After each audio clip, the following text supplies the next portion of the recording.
कंटाळा आला आहे, टेन्शन आलं आहे. आता कोणत्याच गोष्टीत मन रमत नाही अशी परिस्थिती आहे.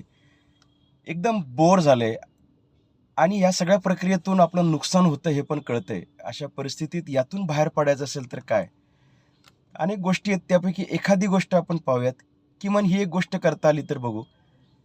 आपण आपल्या जवळपासच्या गोष्टी स्वच्छ करणं, झाडून काढणं, व्यवस्थित ठेवणं, अस्वच्छता आहे ती दूर करणं, टापटीपपणा ठेवणं, सगळं आवरून ठेवायचा प्रयत्न करणं. आपली रूम असेल, आपलं टेबल असेल, आपण तिथे जरा आवराआवरी केली.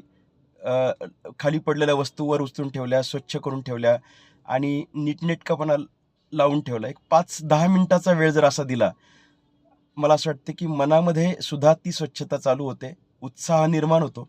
आजूबाजूचा क्लीनलीनेस हा आपल्या मेंदूमध्ये आणि मनामध्ये प्रज्वलित होतो आणि आपल्या कामामध्ये आपल्याला इंटरेस्ट निर्माण होतो.